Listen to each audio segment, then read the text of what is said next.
Greetings from Castle Goring, from Mickey, Aurora, and from me. Hopefully we're going to have quite a bit of fun today, a little bit of seriousness, but a lot of fun, I hope, because we have very entertaining people to discuss. Of course, they may not regard themselves as archetypes of levity, but you'd have to be very dumb not to do so. So, without further ado, I'm going to plunge in with the more serious stuff to start with. Sorry. Jennifer says, William and Catherine should not have entered and left the Sandringham church by the side door. It was arrogant and dismissive of the supporters who turned up hoping to see Catherine and William. And I'm going to rebut that observation, Jennifer, with one from Natalie Francis, who said, it is very wise of the Prince and Princess of Wales, and even wiser that there are no photos. This demonstrates that this son honours his father and respects order and rank. There can only be one king at a time, so this next statement pertains to the future. Long live King William, and may he reign long, should the Lord tarries. So, well, I want to make the point that some people have criticised William and Catherine for really not making a show of it. I think they did the absolutely right thing, because I think they showed up when there was the supposition that they weren't going to show up. They showed up, so it ratifies his future position as Supreme Governor of the Church of England. And they did it without trying to steal the king's thunder. The royal show was at Windsor. The family event was at Sandringham. So William, I think, is proving himself in so many different ways to be very statesmanlike, very measured. He's very considered and considerate.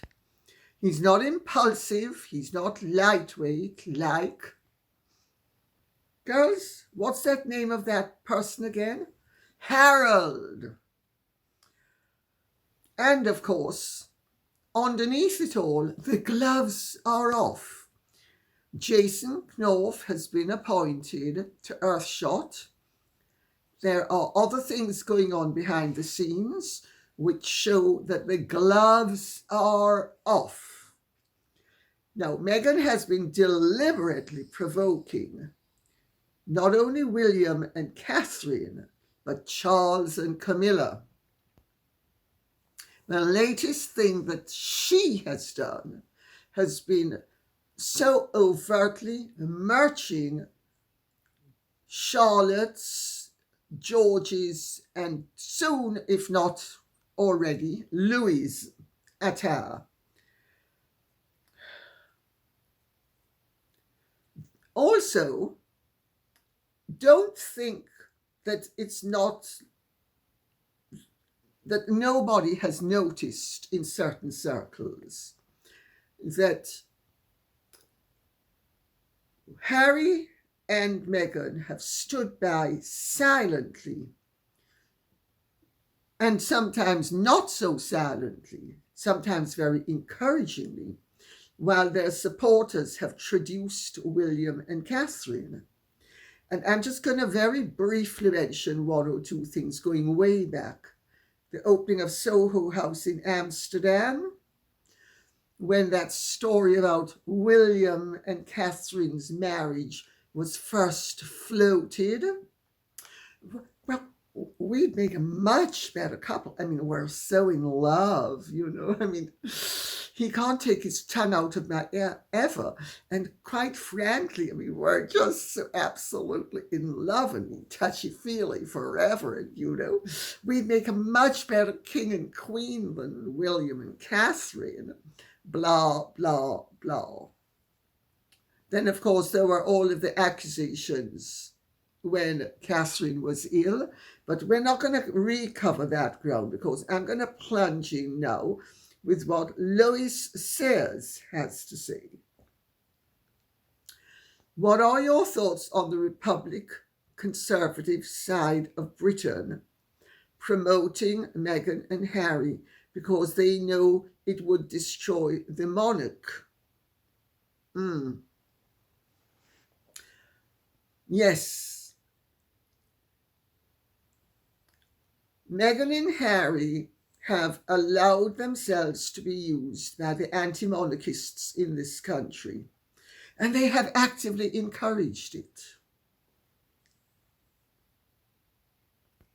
What are my thoughts? My thoughts are the same as anybody else who has scruples, a conscience, and understands the difference between treachery and loyalty. And my thoughts are not unique. When the press goes on and on about olive branches, they just make idiots of themselves. Was the Grand Mufti going to be handing out olive branches to somebody who wanted to topple him? No. I mean, it's just ridiculous, just ridiculous.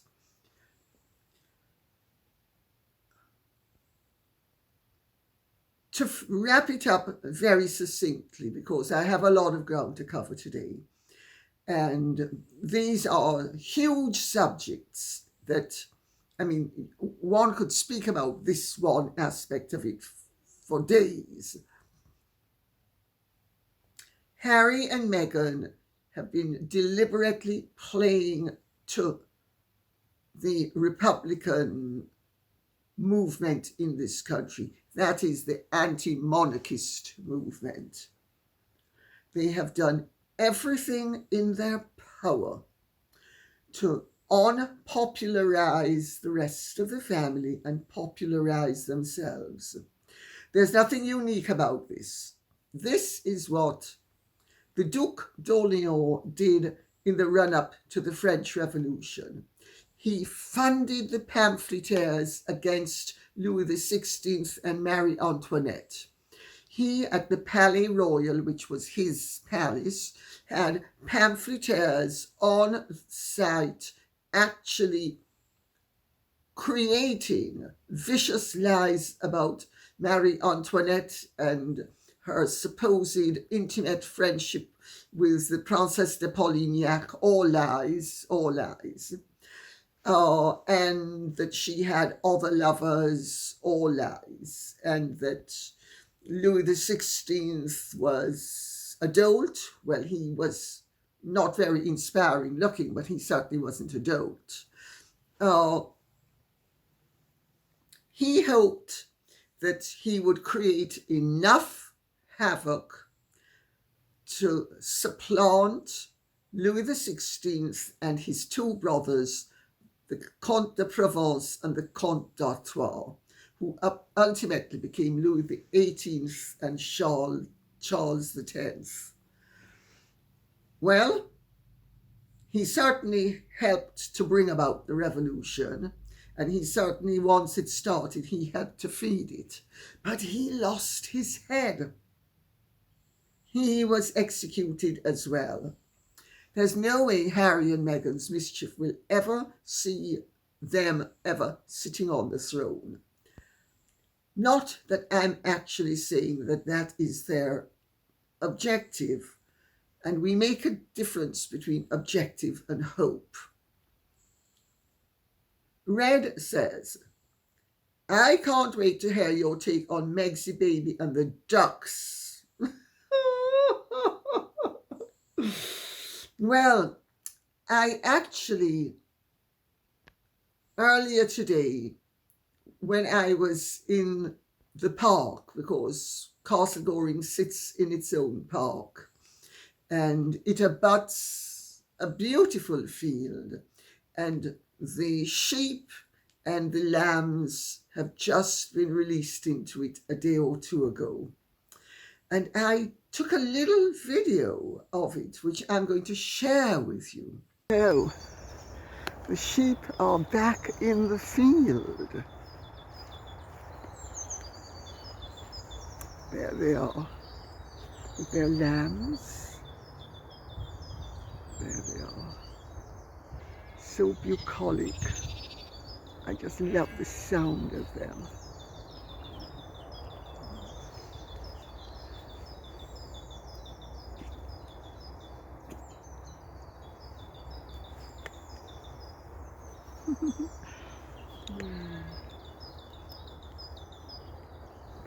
The sounds of nature. So beautiful. Oh.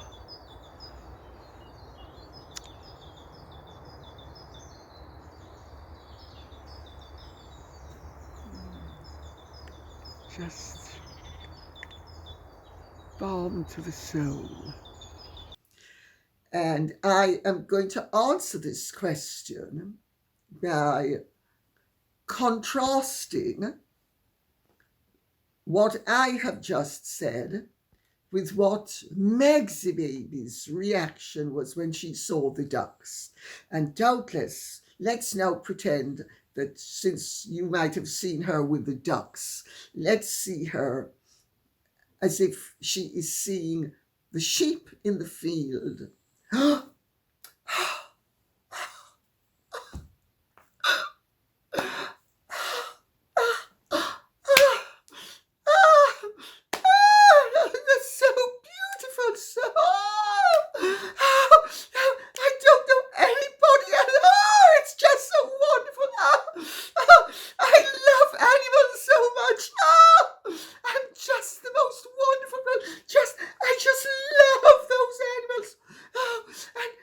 Wonderful that the photographer is just there, right, able to capture me and that duck and the little ducklings.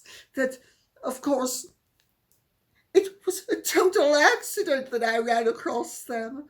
But since I'm supposed to be oohing and eyeing at the sheep instead of the ducks, let me continue with, have you ever seen anything more beautiful? Oh, I'm just a natural girl. I just love nature. I love everything about nature. I am so natural, I have to tell you. There is nothing affected about me. Never.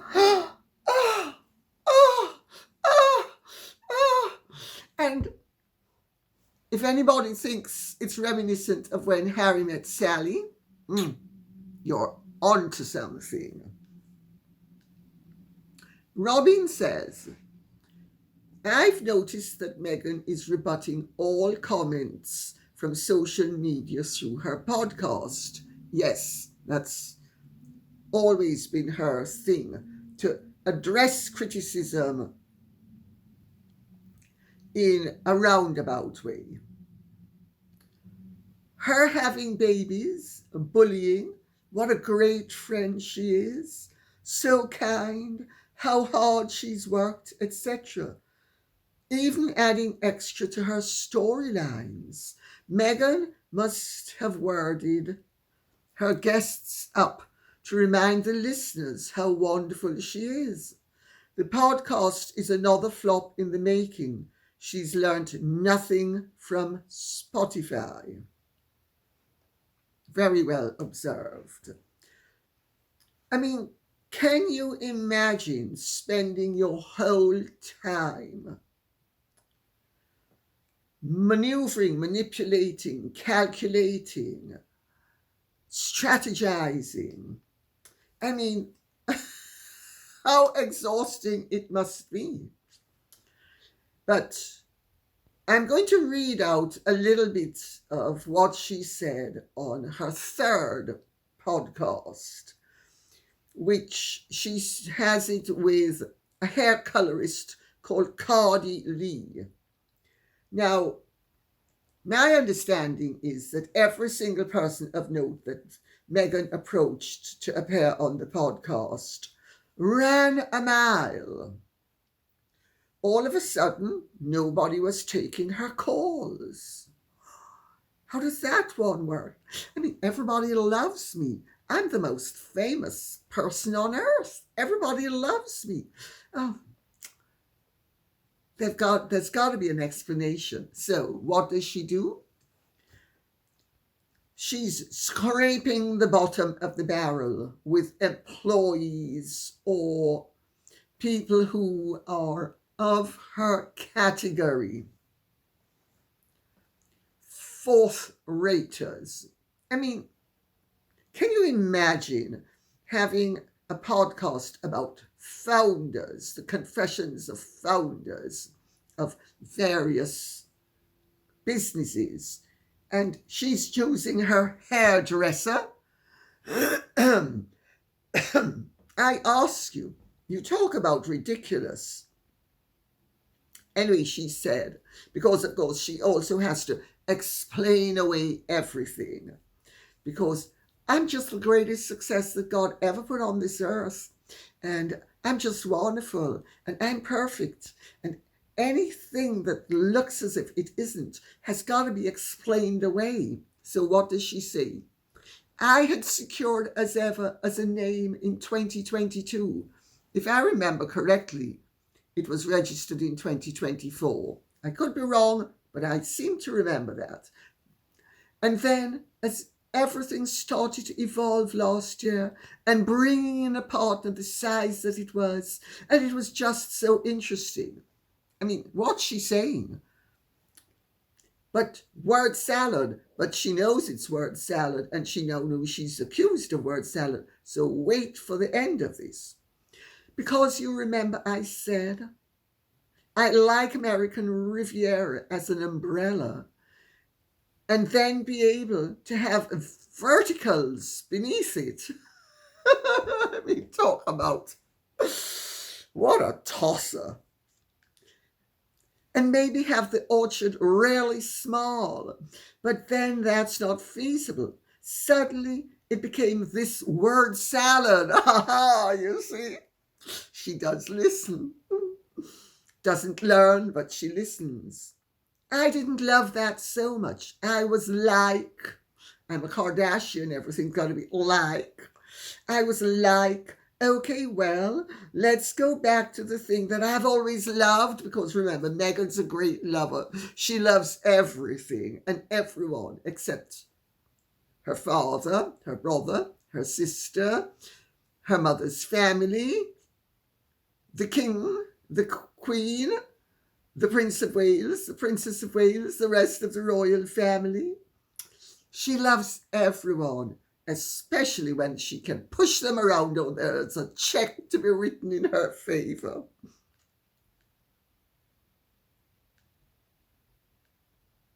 Then she says,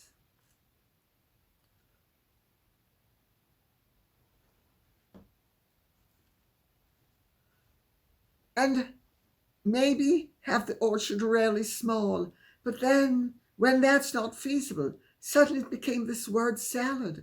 I didn't love that so much. I was like, okay, well, let's go back to the thing that I've always loved.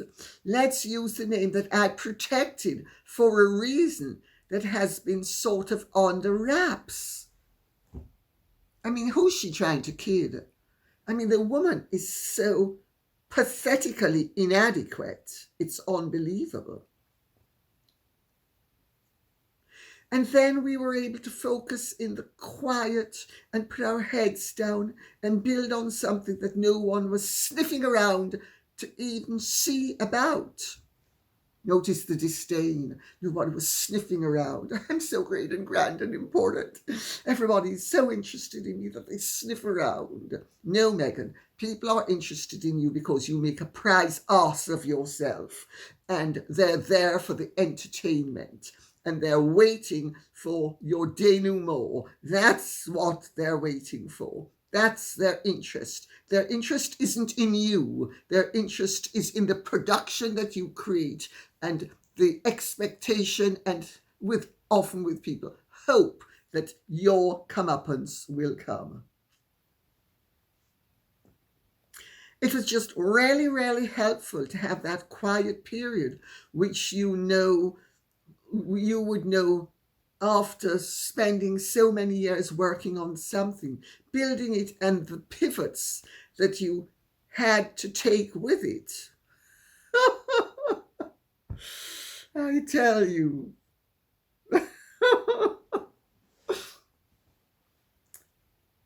What she's really saying is, I cocked up. I have to find a way of talking it away because I can never, ever admit I'm inadequate or that I got something wrong. So I have to talk it out of existence while talking herself into an ever deeper hole. To you says, Markle is a fame-addicted person. She needs people to think those kids are hers to keep her connected to royalty, and she wants them to be a prince and princess for that reason. If she admits surrogacy, the kids will no longer be prince and princess. All absolutely correct. If the children emerged as the products of surrogacy, they would become Lord and Lady Mount, whatever, Windsor. They would not be prince and princess. So there was a very good reason from the word go to make sure that they were never presented as being the products of anything except Meghan's pelvic region. FY 116789 says, I'm going to repeat my question, Lady C, who, if anyone has felt the Meghan belly feeling any signs of life, a kick, a movement, or was it pillow soft? There's a reason why the hands were always there. There's no way anybody was ever going to be able to feel and invade that space that was being flaunted so religiously, so that everybody would notice that she had a big belly. But the hands were always there, like a wall protecting, so nobody could ever feel, and if they felt, it would be easy to flick them off, and then they wouldn't know what had happened. Not, of course, making any accusations whatsoever, just saying that to the best of my knowledge, nobody ever felt anything. Antonia Baker says, the fact that she is delusional enough to believe that anybody believes she was pregnant still amazes me. Oh, haven't you seen the latest clip? Oh. Meghan, Harry, Doria, and the photographer who's photographing them on the 4th of April 2021, 2 months before Lily's arrival on the scene. And Megsy baby this time has gained a bit of weight. Yes. But of course, Megsy baby isn't stupid, and Megsy baby's very aware of what's said about her, and Megsy baby's very aware of what people notice, and Megsy baby will have been very aware from the last time around that block that everybody noticed she hadn't gained a pound until after the birth. And Megsy Baby was going to make sure that this is not an error she repeated. After all, she needed to be able to silence everybody who was going to think that maybe Megsy Baby had never carried anything except rubbish. So, where was I now? Clearly, she didn't even bother to research what a pregnant woman's body shape looks like. She just kept digging that hole deeper by making up these ridiculous stories.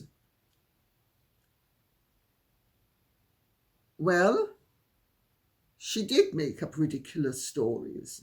So did Harry.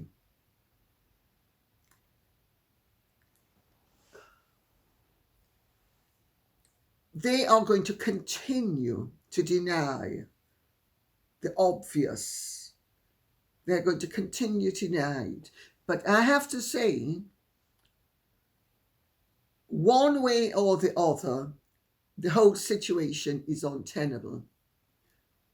If she gave birth to those children, why has she created this whole performance and drama and doubt? Why?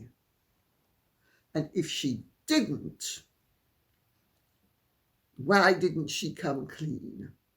There are answers to those questions. The answers are really quite simple, because if she gave birth to those children, she is deliberately, mischievously, and I would have said maliciously, creating a scenario to create doubt in the certain knowledge that it would impact adversely upon the royal family and its reputation. In other words, this is so malicious and vicious as to be beyond belief. And if she didn't give birth to those children, why was she flaunting herself as if when she was 2 months pregnant, she was 16 months pregnant like an elephant? Let's rest it at that for the moment. Words Bloom says, common sense. Had Meghan really produced those children, she would produce the doctors who delivered them and all the doubts would stop.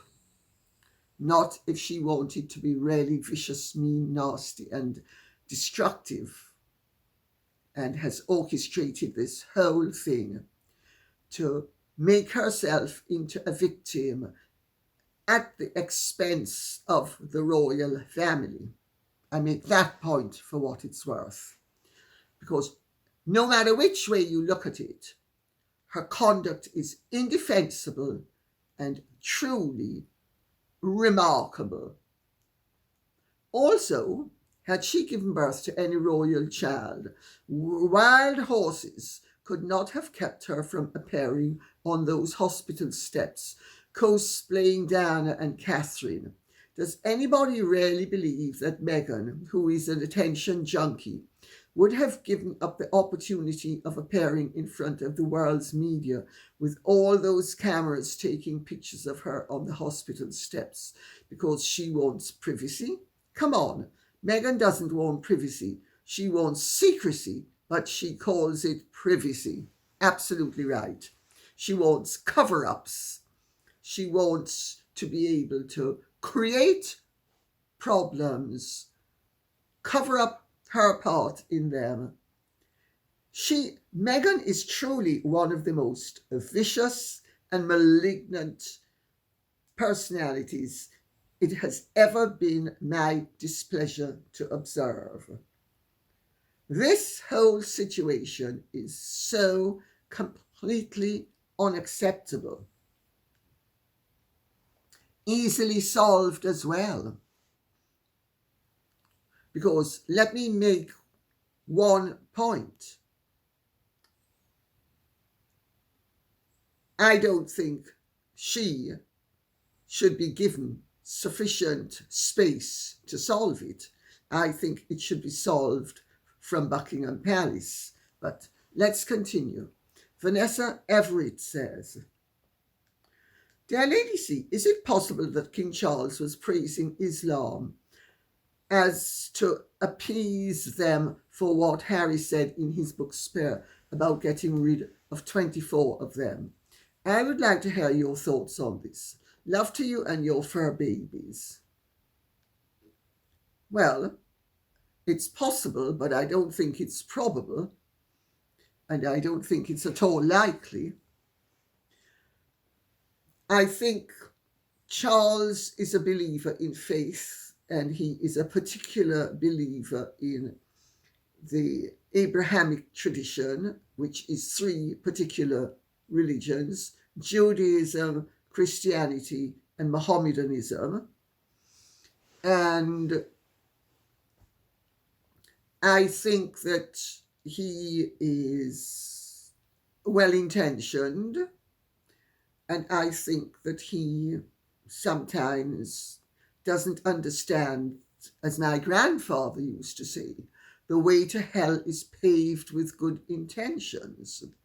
But I certainly don't think that what he said was at all motivated by trying to deflect the attentions of a fatwa from Harry. Absolutely not. Absolutely not. No. He is sufficiently detached from the Harry matter. And shall I tell you, I'm not going to say that this is how he feels, but I am going to say, and you couldn't blame him if somebody got rid of the problem for him. So I'm not saying that he wants anybody to get rid of the problem for him, but I am saying you wouldn't be able to blame him if somebody found a solution to the Harry problem that was resourceful. And there are many ways of doing it. For instance, raising the fatwa would be one, but I don't think Charles absolutely rarely has any time to even think or focus on trying to help to dig Harry out of the hole that Harry has dug for himself. It doesn't accord with the loving detachment that he is supposed to feel and practice where Harry's concerned. So no, I don't think that has anything to do with it. I think that's very far-fetched. Gabby Gabberson says, thank you for this video. I love how William and Catherine appear to carry on without bother. A lovely couple. Absolutely. They're focused on what they're doing. They're not focused on reacting. Nor is Charles. Nor is anybody who's 12-stepping properly. A lovely couple. On a nastier topic, I came across the recent, and mentions the name of a video, which I'm not going to mention, and was appalled at how nasty it was towards your recent interview with Samantha Markle. I did engage quite strongly to her and some of her followers, for which I regret. But I don't know why YouTube allows such videos. It isn't at all informational in nature. It was downright mocking and bullying you and Samantha. I know you will not give her the dignity of mentioning her name because she is a cretin. And going forward, I will not. But it's frustrating to see this. Let me stop right there and say, I wouldn't condescend to look at something like that. Thanks for bringing it to my attention. I'm not even going to bother to look at it. You know, there's a reason why after one's had a bowel action, one flushes it quickly. One rarely doesn't want to see turd floating around and admire it, to be graphic about it all. So, since I'm a great practitioner in getting rid of unpleasant situations and things, and shall we say, mess as quick as possible, I wouldn't even bother to view it. But let me continue. They are also once again bringing up the story of Thomas Markle Jr. saying Trevor confirmed the hysterectomy.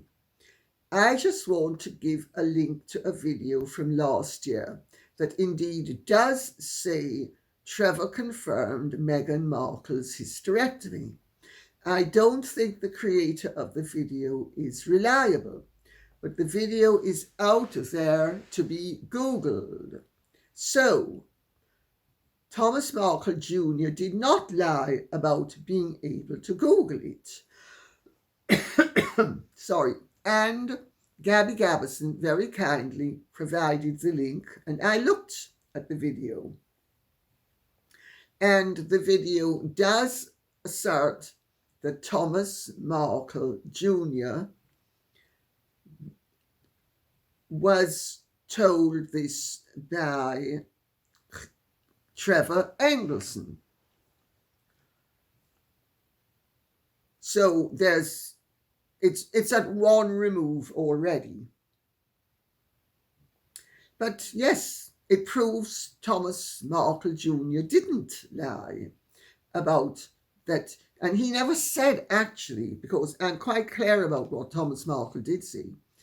He didn't actually say that's how he discovered it. He said, and I know this from him personally, that he's told me that Trevor told him, and there's a video out there that one can look at as well. So he never actually said that he got the information from a video. He got the information from Trevor Engelson. And it's interesting because Trevor Engelson is a producer. He is a part of the celebrity world.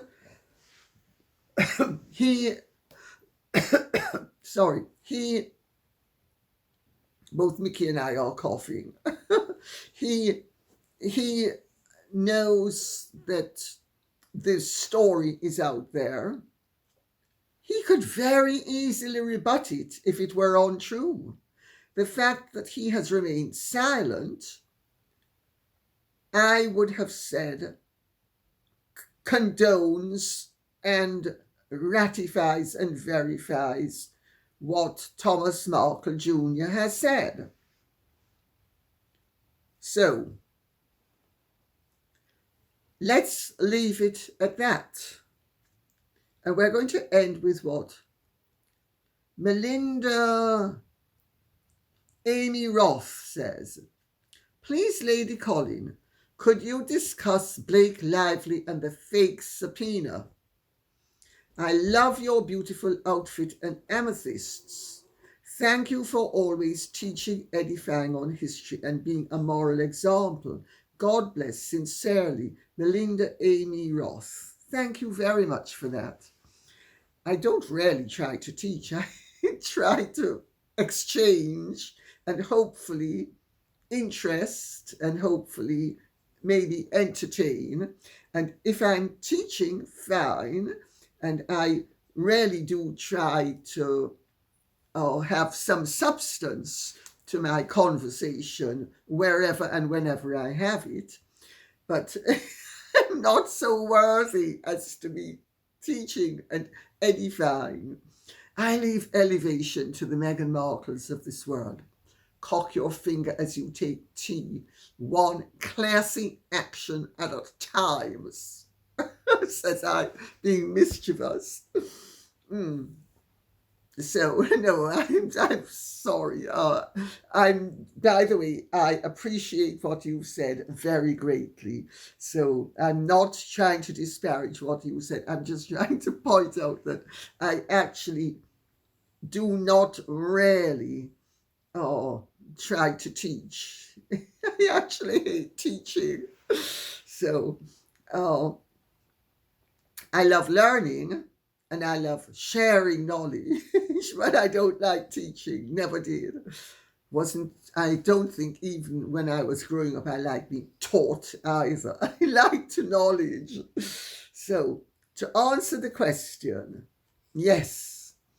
Uh, those of you who might have had some interaction with me on X will know that the bongo bongo drums from Hollywood, and that there is an A-lister whose name has, well, whose position has been has entered the fray, so to speak, and who is dead against what has been going on with Blake Lively and Ryan Reynolds and the destruction or the attempted destruction of Justin Baldoni's life and of Wayfarer Studios and of the film and of everybody's efforts. Uh, so I have occasionally been given information that in so far has turned out to be absolutely spot on about Blake Lively and Ryan Reynolds, the state of their relationship, and their quite extraordinary shenanigans. And one thing they did was, I can't remember the name of the company that they used several months before. You see, what they and their PR person did, I think her name is Stephanie Jones, if I'm not mistaken. I could be mistaken, but I think her name is Stephanie Jones. She dismissed and seized the phone and computer of her employee who was responsible for Justin Baldoni and Wayfarer's PR. And then she seized, although this girl had been had given notice and was working out her notice, and she dismissed her to be able to seize her phone and computer.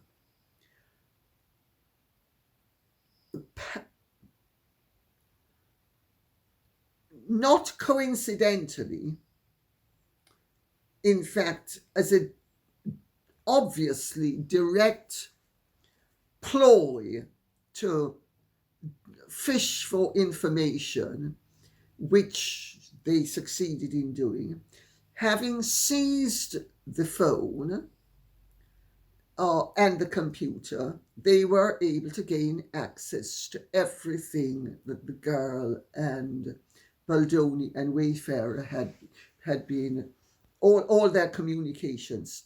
And not only were they able to alight upon them, but they were able to twist and turn them, which they did in the lawsuit.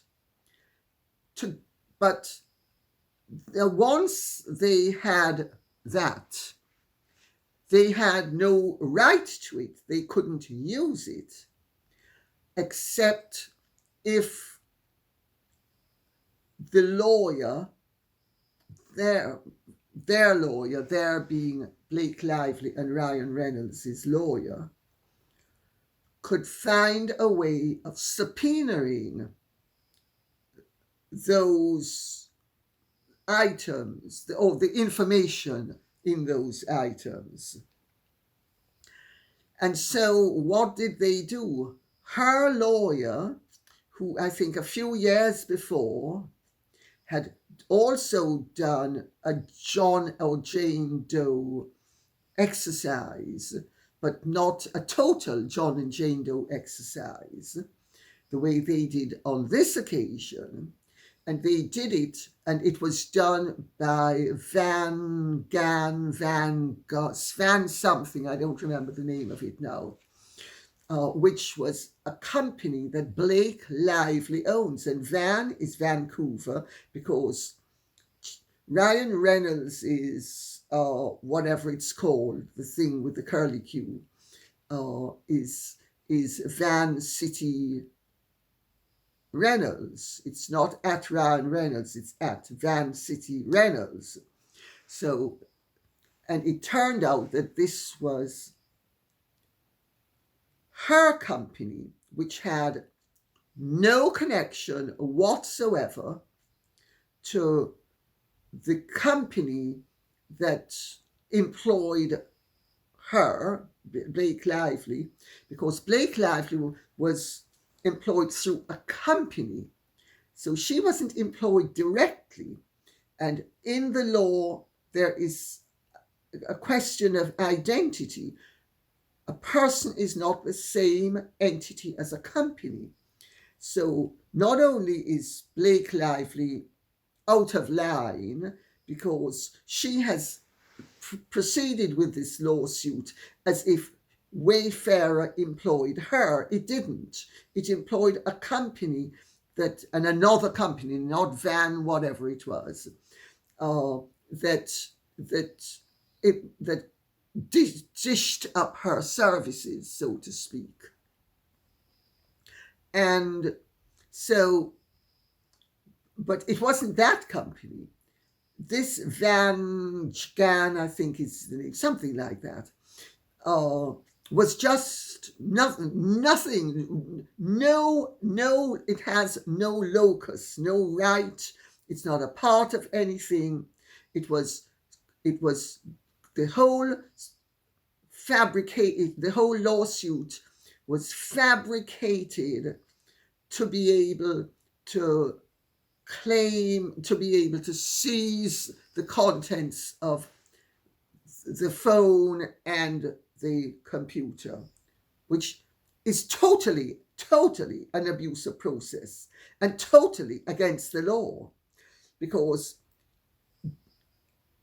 such information as was contained in those elements, they being Reynolds and Lively and Stephanie Jones, had absolutely no right to.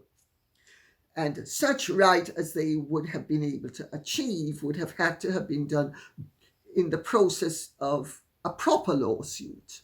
So what Blake Lively's lawyers did, and Blake Lively did it as well because it's done in her name. So, and also your lawyers advise you, you give your lawyers instructions. So it's not your lawyer's fault, it's your fault when something like this goes wrong, because you are the one who has given the instructions.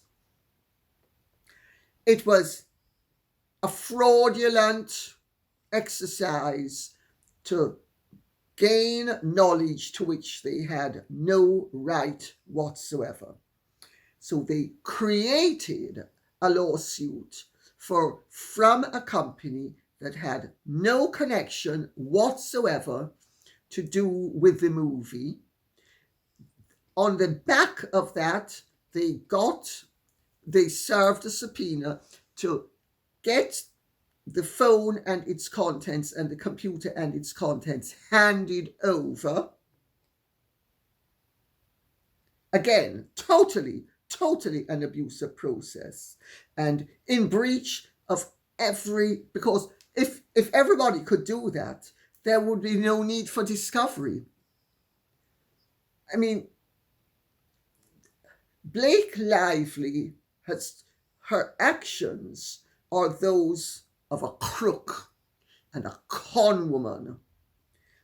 And if she thinks I am being unfair, I welcome her to issue proceedings for defamation against me. Because what she has done in this instance is so dishonorable, so dishonest, such an abuse of process of the law, it it shows that she set out to entrap Justin Baldoni from the word go. What will be the consequence? I gather that Brian Friedman is fighting it, and it will be using the abuse of process, and will most likely be able to get every bit of information that she has perverted as a result of having perverted the legal system. She has twisted and turned and manipulated the contents of emails and of text messages in the most shockingly disgusting way. And I would not be surprised if this is not only an abuse of process, but a criminal act.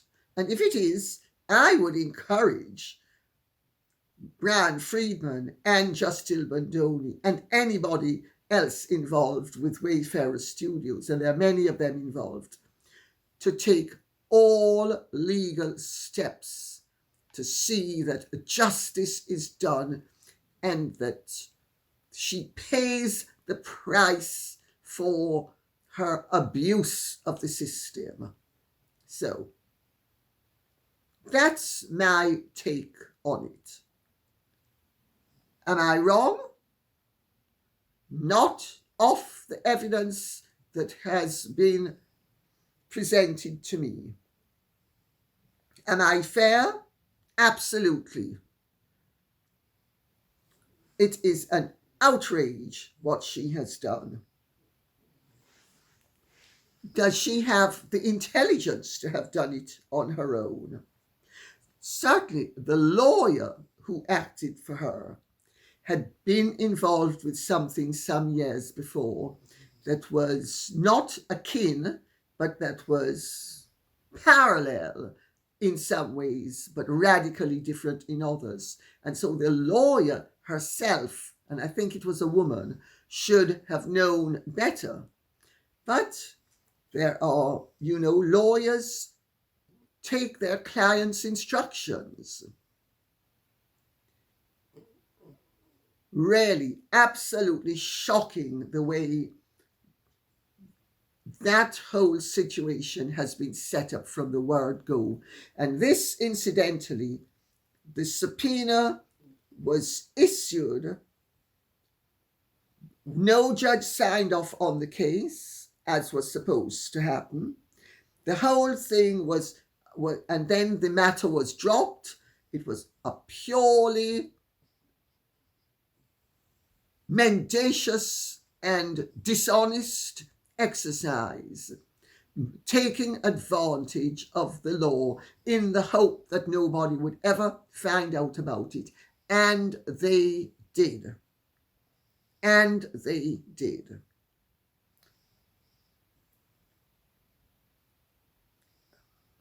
On that note, I think I should say enough for today.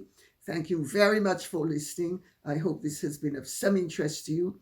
If it has, please keep the questions and comments coming in so I will know what you would like us to be speaking about. Okay? Thank you so much. Take good care and Godspeed. And if you have truly enjoyed this, would you care to like, share, subscribe, press the notification bell, and bye-bye.